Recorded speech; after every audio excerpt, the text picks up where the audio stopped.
నమస్తే, welcome to BDD news. ముందుగా headlines.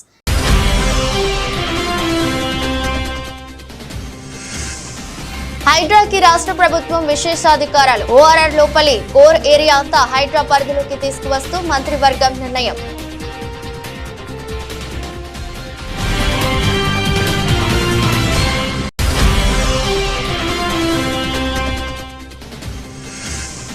Tirumala laddu వ్యవహారంపై మాజీ సీఎం జగన్ స్పందన.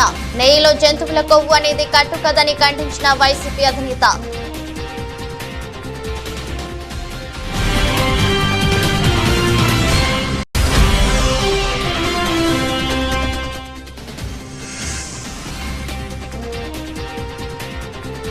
సింగరేణి కార్మికులకు దసరా బోనాంజా. చరిత్రలో ఎన్నడూ లేని విధంగా కాంట్రాక్ట్ ఉద్యోగులకు సైతం బోనస్ ప్రకటించిన ప్రభుత్వం.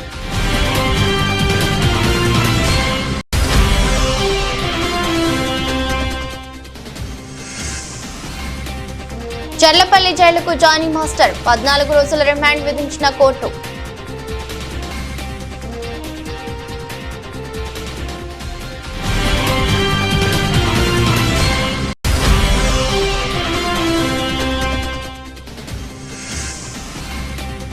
చెన్నై టెస్ట్ సెంచరీలతో కదం తొక్కిన పంత్ గిల్.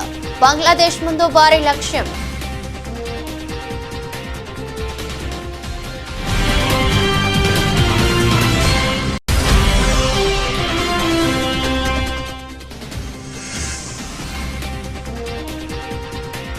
దూసుకుపోయిన స్టాక్ మార్కెట్లో 1359 పాయింట్లు పెరిగిన సెన్సెక్స్.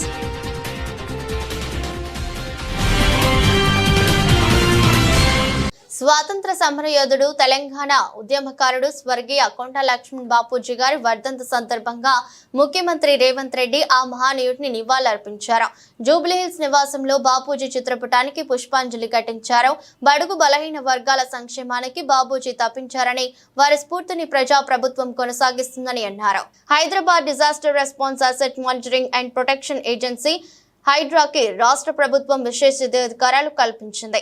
ఇందుకు సంబంధించి 1-2 రోజుల్లో ఆర్డినెన్స్ జారీ చేయాలని తీర్మానించింది.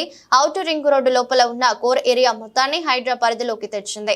ఈ ఏరియాలోని 27 మున్సిపాలిటీలు, 51 గ్రామ పంచాయతీలపై వివిధ శాఖల విభాగాలకు ఉన్న అధికారాలు, హక్కులు, స్వేచ్ఛను హైడ్రాకు కల్పిస్తూ రాష్ట్ర కేబినెట్ నిర్ణయం తీసుకుంది. ముఖ్యమంత్రి రేవంత్ రెడ్డి అధ్యక్షతన సచివాలయంలో రాష్ట్ర మంత్రి మండలి సమావేశం జరిగింది. ఈ సమావేశంలో హైడ్రాకు అధికారాలు కల్పించడంతో పాటు అదనంగా అధికారులు, సిబ్బందిని డిప్యూటేషన్ పై ఇవ్వాలని మంత్రివర్గం నిర్ణయించింది. దీంతో పాటు హైదరాబాద్ లోని పొట్టి శ్రీరాములు తెలుగు యూనివర్సిటీ పేరును సురవరం ప్రతాపరెడ్డి యూనివర్సిటీగా మార్చాలని నిర్ణయించారు.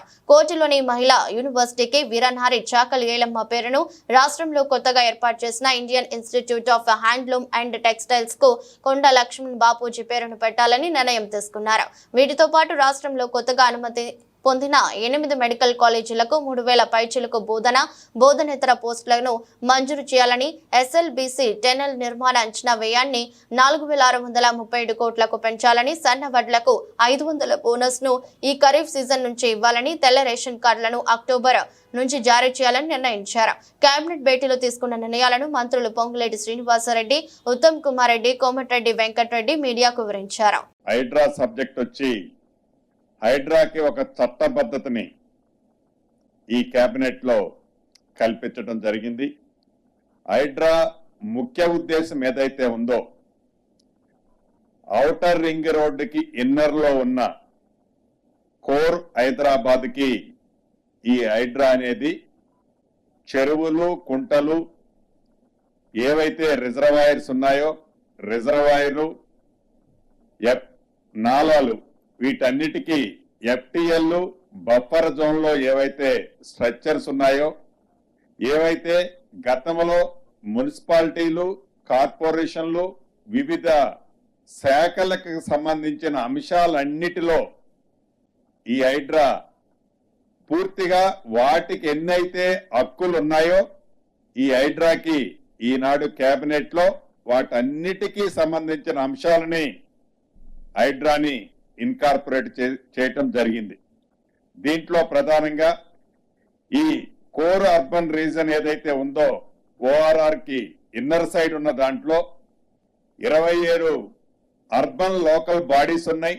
అదే రకంగా రీసెంట్ గా 51 గ్రామ పంచాయతీలను కూడా ఈ ఓఆర్ఆర్ కి ఇన్నర్ సైడ్ ఉన్న వాటిలలో 51 గ్రామ పంచాయతీలను కూడా ఈ కోర్ అర్బన్ దాంట్లో ఇన్కార్పొరేట్ చేశాం. వీటన్నిటికీ ఈ హైడ్రా అన్ని శాఖల్లో ఏ శాఖలకి ఎన్ని పూర్తి స్వేచ్ఛలు ఉన్నాయో ఈ హైడ్రాకు కూడా అదే రకమైన స్వేచ్ఛ ఉండే విధంగా నియమ నిబంధనల్ని సడలించడం జరిగింది. సింగరేణి కార్మికులకు తెలంగాణ ప్రభుత్వం బోనస్ ను ప్రకటించింది. కార్మికులకు 796 కోట్ల బోనస్ ను ఇస్తున్నట్లు తెలిపింది. ఈ మేరకు ఉప ముఖ్యమంత్రి మల్లు భట్టి విక్రమార్క ప్రకటన చేశారు. సింగరేణి కార్మికులకు సంతోషంగా బోనస్ ను ఇస్తున్నట్లు చెప్పారు. సగటున ఒక్కో కార్మికుడికి 1,90,000 రూపాయల బోనస్ ఇస్తున్నట్లు తెలిపారు. గత ఏడాది కంటే ఈసారి ఒక్కో కార్మికుడికి 20,000 అదనంగా ఇస్తున్నామన్నారు.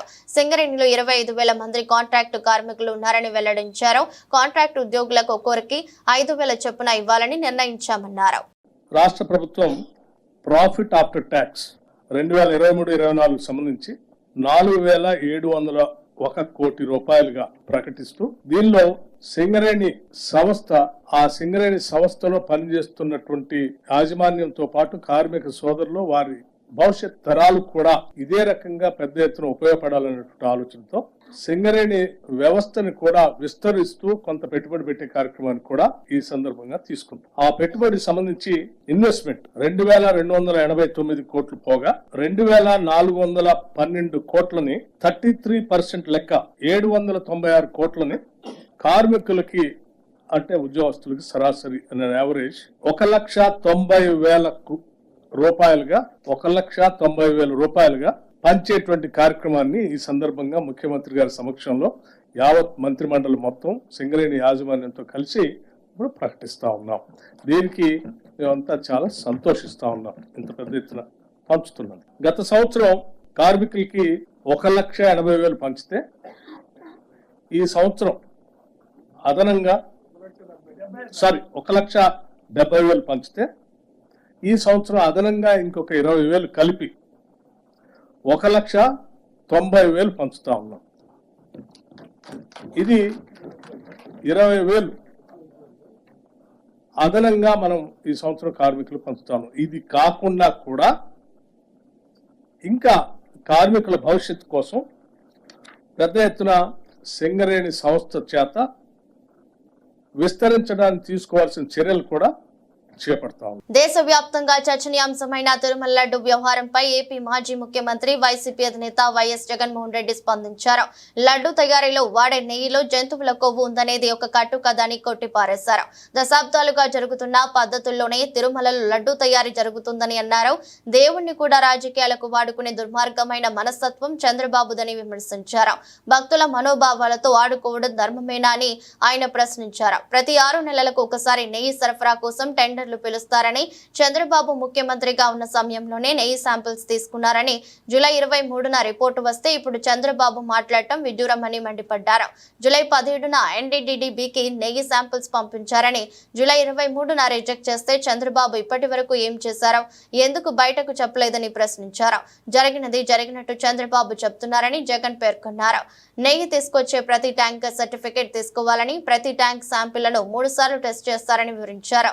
అబద్ధాలను ప్రచారం చేయడం ద్వారా తిరుమల పవిత్రతను దెబ్బతీస్తున్నారని వైఎస్ జగన్ అన్నారు. ఇంకొకటి చెప్పాలి, అసలు ఈ రిపోర్టు రిజెక్ట్ అయిన రిపోర్టు మొట్టమొదటిసారి జూలై 12వ తారీఖున, అంటే ఎవరి హయాంలో, ఎవరు ముఖ్యమంత్రి, జూలై 12వ తారీఖున శాంపుల్స్ తీసుకున్నారు. అంటే ఎవరు ముఖ్యమంత్రి, ఎవరి హయాంలో? ఇది చంద్రబాబు నాయుడు గారు సాక్షాత్తుగా ముఖ్యమంత్రిగా ఉన్న హయాంలో శాంపుల్స్ జూలై 12వ తారీఖున శాంపుల్స్ తీసుకున్నారు. వచ్చిన ట్యాంకర్ అంటే వాళ్ళ టెస్టులన్నీ చేసి, ఆ 3 టెస్టులు అక్కడే వాళ్ళు చేస్తారు, చేసిన ఆ టెస్టులు సరిగ్గా రాలేదు కాబట్టి ఆ శాంపుల్స్ను 17వ తారీఖున NDDBకి పంపించినారు. నేను ఒకటే అడుగుతా ఉన్నా, జూలై 23వ తారీఖు నుంచి 2 నెలలు చంద్రబాబు నాయుడు ఏం చేస్తా ఉన్నాడు? 2 నెలల తర్వాత ఇప్పుడు చంద్రబాబు నాయుడు గారి 100 రోజుల పరిపాలన మీద అడ్వర్టైజ్మెంట్ ఇచ్చినప్పుడు ప్రజలు సూపర్ 6 ఏమైంది, సూపర్ 7 ఏమైంది అని చెప్పి ప్రజలు చంద్రబాబు నాయుడు నిలదీస్తా ఉన్నప్పుడు టాపిక్ డైవర్ట్ చేసేందుకు జూలై 23వ తారీఖున ఇచ్చిన రిపోర్టును ఇప్పుడు తీసి ఆ రిపోర్టును వక్రభాష్యం చేస్తూ ఆ రిపోర్టులో నుంచి ఈ మనిషి నోటికొచ్చినట్టుగా ఇష్టం వచ్చినట్టుగా అబద్ధాలు ఆడడం మొదలుపెట్టాడు. నేను చెప్పేది ఒకటే చెప్తా ఉన్నా, ఒక రోబస్ట్ ప్రక్రియ టీటీడీలో ఉంది అని చెప్పడానికి సంతోషపడాలి, గర్వపడాలి. టీటీడీ అన్న దేవాలయం అన్నది, టీటీడీలో తయారయ్యే లడ్డు అన్నది, స్వామివారికి దగ్గర తయారయ్యే ఈ కార్యక్రమం అనేది ప్రసిద్ధి కాంచిన గొప్ప పరిణామం అని చెప్పాలి. ఒక రోబస్ట్ ప్రక్రియ ఉంటే ప్రతి వెహికల్ను సప్లై చేసే ప్రతి వెహికల్ వాళ్ళ సర్టిఫికెట్ తీసుకొని రావడమే కాకుండా టీటీడీ ఆ ప్రతి వెహికల్లో నుంచి 3 శాంపుల్స్ తీసి ఆ శాంపుల్స్ పాస్ అవుతేనే నీకు లోపలికి పోయేదానికి పర్మిషన్ ఇస్తూ టీటీడీలో లడ్లు తయారు చేయడానికి ఉపయోగపెట్టే పరిస్థితి ఉంది అని చెప్పి తెలిసినప్పుడు, ఇంత గొప్ప ప్రాక్టీస్ ఉన్నప్పుడు, ఇంత గొప్ప పరిస్థితి ఉన్నప్పుడు క్రెడిట్ తీసుకోవాల్సింది పోయి మనం ఏం చేస్తా ఉన్నాము, అబద్ధానికి రెక్కలు కడతా ఉన్నాం. ఇవన్నీ శాంపుల్స్, ఇవన్నీ టెస్టుల్లో ఫెయిల్ అయినా కూడా వాడేసినారు, లడ్ల కింద తయారీ చేసేసినారు, భక్తులకు అవి పంచిపెట్టినారు, భక్తులు అలాంటి లడ్లు తిన్నారు అనే ఒక ముఖ్యమంత్రి స్థానంలో ఉన్న వ్యక్తి టీటీడీ వెంకటేశ్వర స్వామి గుడిని అపవిత్రత పాలు చేస్తూ అక్కడ తయారు చేసే ప్రక్రియను అభాస్పాలు చేస్తూ మన గుడిని, మన వెంకటేశ్వర స్వామిని మనం తగ్గించుకుంటున్నాం. పెట్టుబడుల కోసం ఈజ్ ఆఫ్ డూయింగ్ బిజినెస్ కాదు, స్పీడ్ ఆఫ్ డూయింగ్ బిజినెస్ అనే నినాదంతో మా ప్రభుత్వం, మా ముఖ్యమంత్రి పనిచేస్తున్నారన్నారు. ఐఎస్పీ మోడల్లో ఏఐ యూనివర్సిటీ స్థాపనకు తమ ప్రభుత్వం వర్కౌట్ చేస్తుందని, విశాఖ కేంద్రంగా ఐటీ డేటా సెంటర్ ఏఐ పెట్టుబడుల కోసం ప్రయత్నాలు చేస్తున్నామన్నారు. Saying that AI is of course going to change the way we're going to do business, politics or even governance. AI University is something that's very close to our Honorable Chief Minister's heart, and as the HRD Minister, I will deliver on this. This is designed keeping in mind the erstwhile ISB model. So we expect titans of industry to support us in this journey and actually run the institution. So government is good at policy making, giving land, and that's where we want to end our role and let industry run the curriculum, the direction, like how you've done amazingly well with ISB. As a state HRD minister, I'm looking at transforming our entire curriculum from KG to PG. It's very important to educate our children at a very young age, and if you launch them in the right direction, then the sky is the limit. So we are very conscious of that, and that's exactly what I am going to do. As far as IT electronics, yes, Andhra Pradesh has missed the Y2K advantage because we were a combined state, and back then Hyderabad was the singular focus. As far as IT investments, the data center investments, AI investments, our focus area is going to be Visakhapatnam, no second thoughts about it, and we will not miss this bus. So next 6 months you will hear a lot of announcements coming about as far as data centers and the entire AI, harnessing the data center energy through AI. CPM జాతీయ ప్రధాన కార్యదర్శి సీతారాం యేచూరి సంస్కరణ సభలో BRS MLA KTR సంచలన comments చేశారు. సీతారాం యేచూరి గొప్పదనాన్ని కీర్తించారు. ఉద్యమం నుంచి వచ్చిన బిడ్డలుగా యేచూరితో మా బంధం, రక్త సంబంధం అని అన్నారు. నమ్మిన సిద్ధాంత కోసం ఆఖరి వరకు పోరాడిన యేచూరి జీవితం తమలాంటి వారికి ఆదర్శమని పేర్కొన్నారు. ఎప్పుడు కడువ మార్చుతారో తెలియని కాలంలో సీతారాం యేచూరి జీవితం స్ఫూర్తిదాయకమన్నారు. ఫిరాయింపుల కాలంలో పదవుల కోసం కాకుండా సిద్ధాంతం కోసం పనిచేసిన గొప్ప నాయకుడు సీతారాం యేచూరి అని కీర్తించారు. తిట్లు, బూతులు చెలామణి అవుతున్న ప్రస్తుత రాజకీయాల్లో యేచూరి రాజకీయం జీవితం ప్రతి ఒక్కరికి స్ఫూర్తిదాయకమన్నారు. కామ్రేడ్ సీతారాం గారికి మరొకసారి మా పార్టీ తరఫున కూడా హృదయపూర్వకంగా, వినమ్రంగా వారికి జోహార్లు అర్పిస్తూ, పదవుల చుట్టూ పరిభ్రమించే ఈనాటి రాజకీయాల్లో మరి స్థిరంగా సిద్ధాంతం చుట్టూ నిలబడ్డ నిబద్ధత ఉన్న నాయకుడు గౌరవనీయులు శ్రీ సీతారాం యేచూరి గారు. ఎప్పుడు ఏ కండువా మారుస్తారో తెలియని ఫిరాయింపుల ఈ కాలంలో కడదాకా కమ్యూనిస్టుగా బతికిన ఆదర్శ నేత, ఢిల్లీలో వెలిగిన అసలైన హైదరాబాదీ బిడ్డ యేచూరి గారు. హైదరాబాదీ బిడ్డ అని ఎందుకంటున్నా అంటే, మాకు కూడా పూర్వాశ్రమంలో కొంత కనెక్షన్ ఉంది. అదేమంటే, వారు చదువుకున్నది ఆల్ సెయింట్స్ స్కూల్లో, నేను చదువుకున్నది దాని పక్కనే రోడ్ యువతల గ్రామర్ స్కూల్లో. అదేవిధంగా వారి తర్వాత నిజాం కాలేజీలో గ్రాడ్యుయేషన్ చేశారు. నేను కూడా కొద్ది కాలం తర్వాత నేను కూడా అక్కడే చేస్తున్నాను. కాబట్టి అందుకే హైదరాబాద్ బిడ్డ అనే మాట వాడతాం. ఓట్ల రాజకీయం వేరు, ప్రజల రాజకీయం వేరు, మేము ఓట్ల రాజకీయంలో వెనుకబడ్డా ప్రజల కోసం జరిగే పోరాటంలో మాత్రం ముందున్నాం, ప్రజల మనసులో ఉన్నామని ఆయన ఒకసారి చెప్పిన మాట నాకు బాగా గుర్తున్న మాట. నాయకులుగా, పాలకులుగా ఉండి పోరాటాలంటే తెలియని వారు ఎందరో ఉండొచ్చు. ప్రజలంటే కేవలం ఓటు బ్యాంకులుగా మాత్రమే చూసేవారు ఇంకెందరో ఉన్నారు. కానీ ఉన్నత చదువులు చదువుకున్న ఒక కుటుంబంలో, స్వయాన మేనమామగా ఒక ఐఏఎస్ ఆఫీసర్గా ఉన్న ఒక కుటుంబంలో పుట్టి అణగారిన వర్గాల కోసం ప్రశ్నించే గొంతుకగా ఎదిగిన వ్యక్తిత్వం చాలా గొప్ప విషయం అని చెప్పక తప్పదు. పోరాటాల నుండి వచ్చిన నాయకత్వానికి ప్రజల కష్టం, సుఖం, దుఃఖం తెలుస్తుందంటారు. అలాంటి వారిలో ఏచూరి గారు ఒకరని నేను బలంగా నమ్ముతాను. తిరుమల లడ్డు తయారీలో జంతువుల కొవ్వు వినియోగం వివాదంపై టీడీపీ ఈవో జె శ్యామలరావు మీడియాతో మాట్లాడారు. తిరుమల లడ్డు నాణ్యతపై కొంతకాలంగా ఫిర్యాదులు వస్తున్నాయని వెల్లడించారు. నెయ్యిలో తీవ్ర కల్తీ జరిగిందని తేలిన వెంటనే చర్యలు చేపట్టామని స్పష్టం చేశారు. జూలై 6న నెయ్యిని ల్యాబ్ కు పంపామని వెల్లడించారు. వారంలో ల్యాబ్ నివేదికలు వచ్చాయని అన్నారు. ల్యాబ్ రిపోర్టు 2 భాగాలుగా ఇచ్చారని వివరించారు. 100 పాయింట్లు ఉండాల్సిన నెయ్యి నాణ్యత 20 పాయింట్లే ఉందని చెప్పారు. నెయ్యిలో భారీగా జంతువుల కొవ్వుతో కల్తీ జరిగినట్టు నిర్ధారణ అయిన నేపథ్యంలో ఎలాంటి చర్యలు తీసుకోవాలనే అంశంపై కమిటీ వేశామని ఈవో చెప్పారు. అన్వయబుల్ రేట్స్, ఇప్పుడు గీ సప్లై చేయాలంటే, ప్యూర్ గీ కౌ గీ సప్లై చేయాలంటే దానికి ఒక వైబుల్ రేట్ ఉంటుంది. ఎవరు కూడా ఫ్రీగా సప్లై చేయరు. సప్లయర్స్ ఎవరు, వాళ్ళకి అది బిజినెస్. అది 320 రూపాయల నుంచి 411 రూపాయలు కేజీకి ఉన్నాయి. అంత తక్కువ రేటులో ఎలా సప్లై చేస్తారు అనేది చూస్తే, ఎవరు కూడా ఆ రేటు చూస్తేనే మనకి ఇది ప్యూర్ గీ సప్లై చేయడం వీళ్ళు కాదు అనేది ఎక్స్పర్ట్స్ కూడా చెప్తున్నారు. నార్మల్ పర్సన్స్ కూడా చెప్తారు. మనం కూడా బయటకు ఉన్నప్పుడు, మంచి గీ కొన్నప్పుడు ఎంతకు వస్తుందని మనకు కూడా తెలుసు. బయట ఎంత రేటుకి మనము ఎంత రేటు పెట్టాల్సి వస్తుంది క్వాలిటీ గీ కొనుక్కోవాలంటే మనకు కూడా తెలుసు. అలాంటిది అంత తక్కువ రేటుకి కొనడం వలన అక్కడే మొదటనే మనకి దెబ్బ. అంటే అంత తక్కువ రేటు పెడితే ఆల్మోస్ట్ మనము ఒక క్వాలిటీ మీద అంత అంటే కంట్రోల్ ఉండదు. వాడు ఇచ్చేది మనకి ల్యాబ్ లేదు, మన ఓన్ ల్యాబ్ లేదు, మనం బయటికి పంపించము, రేటే చాలా తక్కువ. ఈ 3 పరిస్థితుల్లో అసలు క్వాలిటీ గీ వస్తుందనేది రాదు అనేది అది చాలా స్పష్టంగా తెలుస్తుంది.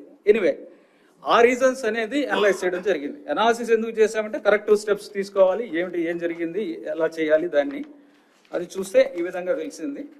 సో ఉన్న సప్లయర్స్తో గట్టిగా బ్లాక్ లిస్ట్ చేస్తామని చెప్పిన తర్వాత అందరూ కూడా క్వాలిటీ సప్లైస్ అన్నీ కూడా శాంపుల్స్ బాగానే ఉన్నాయి.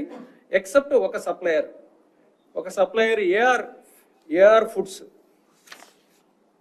AR Dairy Food Private Limited. Medchal జిల్లా నాగారం మున్సిపాలిటీ పరిధిలో బీజేపీ సభ్యత్వ నమోదు కార్యక్రమంలో మల్కాజ్గిరి పార్లమెంట్ సభ్యులు ఈటెల రాజేందర్ పాల్గొన్నారు.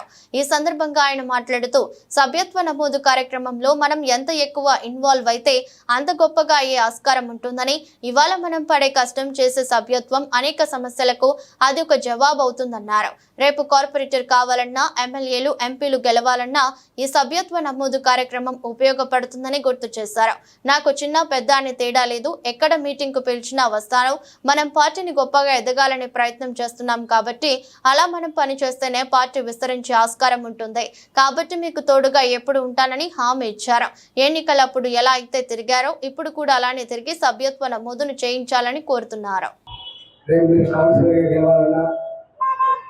రేపు మున్సిపల్ చైర్మన్ కావాలన్నా, రేపు ఎమ్మెల్యేలు గెలవాలన్నా, ఎంపీలు గెలవాలన్నా, మీరు ఇప్పుడు ఏ సమస్యలు అయితే తీసుకొచ్చి ఇదైతే లేదు, అదైతే లేదు, వీడింటే లేడు, వాడింటే అని చెప్పి కాంప్రమైజ్ చేస్తుంటాం, అవన్నిటికీ శాశ్వత పరిష్కారం ఈ సభ్యత్వ నమోదు కాదు.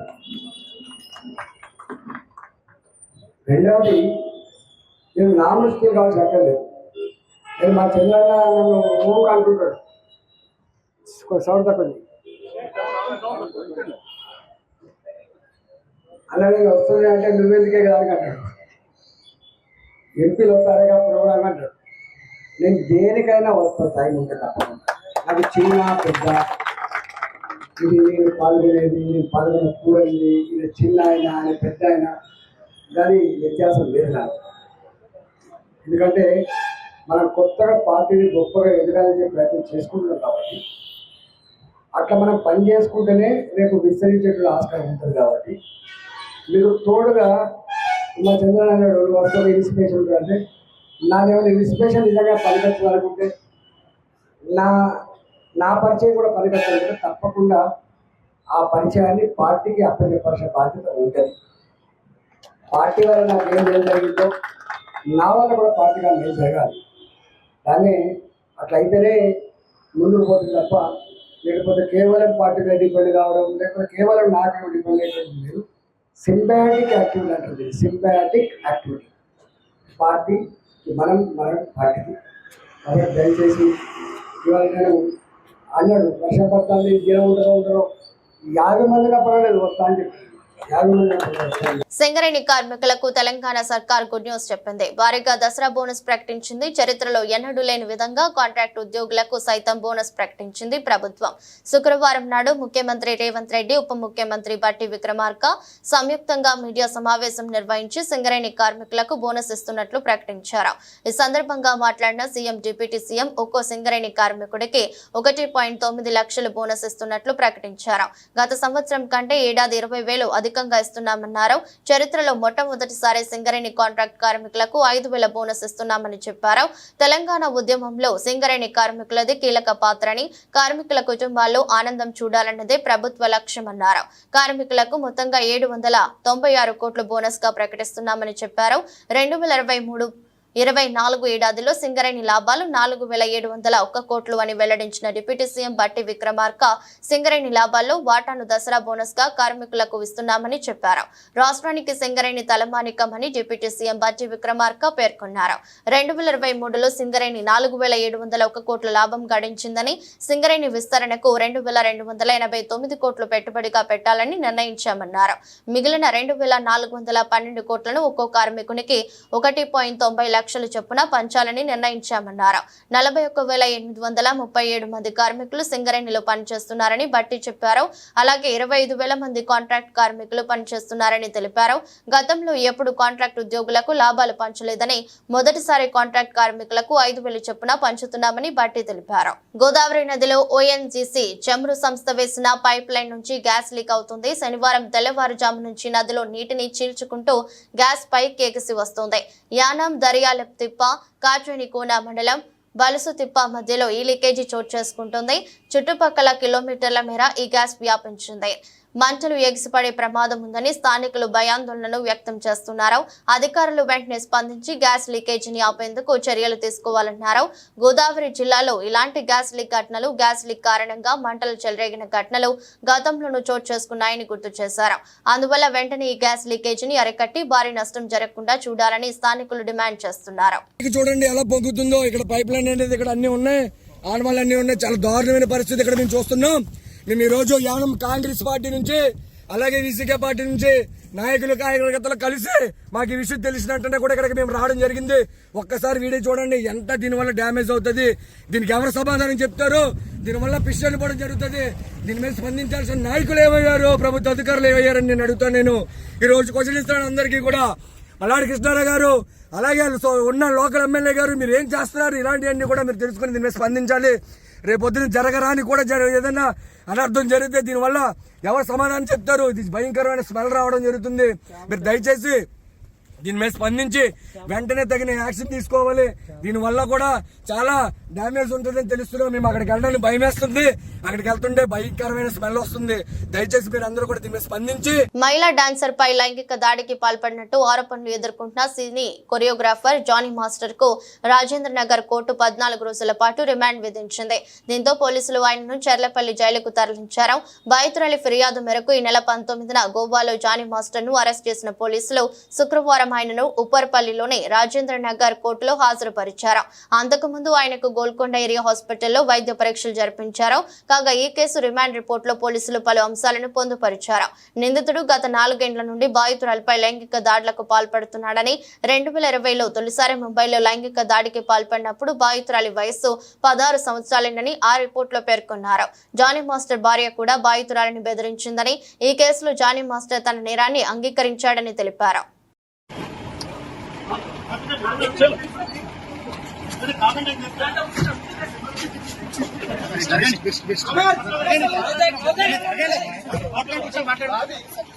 శుభ్మన్ గిల్ ఖాతాలో మరో సెంచరీ పడింది. బంగ్లాదేశ్ తో జరుగుతున్న తొలి టెస్ట్ లో అతను సెంచరీ కొట్టాడు. టెస్టులో అతనికి ఇది 5వ సెంచరీ. చెన్నై టెస్ట్ లో పంత్ సెంచరీ చేసి అవుట్ అయిన తర్వాత గిల్ సెంచరీ నమోదు చేశాడు. 160 బంతుల్లో అతను శతకాన్ని బాదాడు. రెండో ఇన్నింగ్స్ లో భారత్ 4 వికెట్లు కోల్పి 287 రన్స్ చేసిన తర్వాత డిక్లేర్ చేసింది. దీంతో భారత్ కు 514 పరుగుల ఆధిక్యం లభించింది. 2.5 రోజుల్లో బంగ్లాదేశ్ గెలుపు కోసం 515 రన్స్ చేయాల్సి ఉంటుంది. ఇవాళ ఉదయం పంత్ గిల్ ను ఆడేసుకున్నాడు. బంగ్లా బౌలర్లను బౌండరీలతో సతాయించారు. ఈజీగా స్కోర్ బోర్డును పరిగెత్తించారు. పంత్ తన వెరైటీ షాట్లతో అలరించగా గిల్ మాత్రం తన ట్రేడ్ మార్క్ షాట్స్ తో నిలకడ ప్రదర్శించాడు. ఆ ఇద్దరి మధ్య 167 పరుగుల భాగస్వామ్యం ఏర్పడింది. పంత్ 109 రన్స్ చేసి అవుట్ అవ్వగా గిల్ మాత్రం 119 రన్స్ తో నాట్అవుట్ అయి నిలిచాడు. దేశీయ స్టాక్ మార్కెట్లు మరో మైలురాయిని అధిగమించాయి. రోజుకొక రికార్డును బద్దలు కొడుతున్న సూచీలు శుక్రవారం 84,000 మైలురాయిని అధిగమించి చారిత్రక గరిష్ట స్థాయిలో ముగిసింది. బ్యాంకింగ్ రంగ సూచీలు భారీగా పుంజుకోవడంతో పాటు అమెరికా, ఆసియా మార్కెట్ల నుంచి వచ్చిన సానుకూల అంశాలు సూచీల్లో జోష్ పెంచింది. ఇరు సూచీలు ఆల్ టైమ్ రికార్డు స్థాయిలో ముగియడం విశేషం. ఇంట్రాడేలో 1,500 పాయింట్లకు పైగా లాభపడి 30 షేర్ల ఇండెక్స్ సూచీ సెన్సెక్స్ చివరకు 1,559.51 పాయింట్లు అందుకొని చారిత్రక గరిష్ట స్థాయి 84,544.31 వద్ద ముగిసింది. అటు మరో సూచీ నిఫ్టీ సైతం 26,000 దిశగా పయనిస్తుంది. మార్కెట్ ముగిసే సమయానికి నిఫ్టీ 375 పాయింట్లు అందుకొని 25,791 దగ్గర స్థిరపడింది. గత వారంలోనే 83,000 మార్క్ ను అధిగమించిన సెన్సెక్స్ కేవలం 5 ట్రేడింగ్ రోజుల్లోనే మరో మైలురాయి 84,000 మార్క్ ను చేరుకోవడం విశేషం. దీంతో మదుపర్ల సంపద మరో 6 లక్షల కోట్లకు పైగా పెరిగింది. పెట్టుబడిదారులు ఎగబడి కొనుగోలు జరపడంతో సూచీలతో పాటు మదుపర్ల సంపద కూడా అమాంతం పెరిగింది. ఈక్విటీల ర్యాలీలో బీఎస్ఈలో లైస్టిన కంపెనీల విలువ 6,24,468.11 కోట్లు పెరిగి 4,71,71,745.83 కోట్లు చేరుకుంది. వార్తలు ముగించే ముందు మరోసారి హెడ్లైన్స్.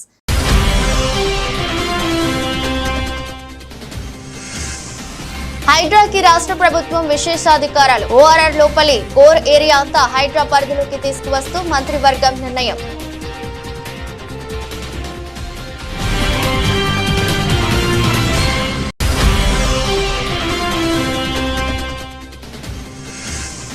తిరుమల లడ్డు వ్యవహారంపై మాజీ సీఎం జగన్ స్పందన. నెయ్యిలో జంతువుల కొవ్వు అనేది కట్టుకదని ఖండించిన వైసీపీ అధినేత.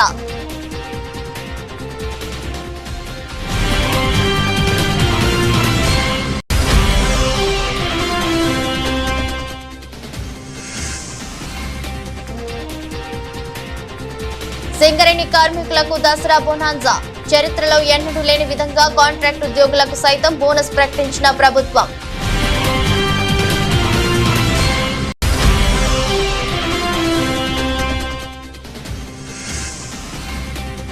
చర్లపల్లి జైలుకు జానీ మాస్టర్. 14 రోజుల రిమాండ్ విధించిన కోర్టు.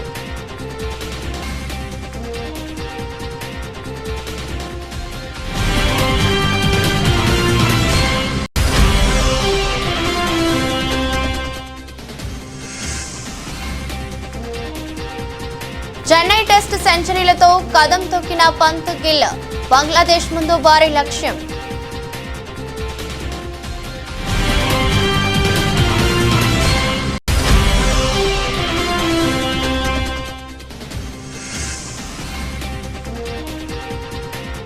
దూసుకుపోయిన స్టాక్ మార్కెట్లో 1,359 పాయింట్లు పెరిగిన సెన్సెక్స్.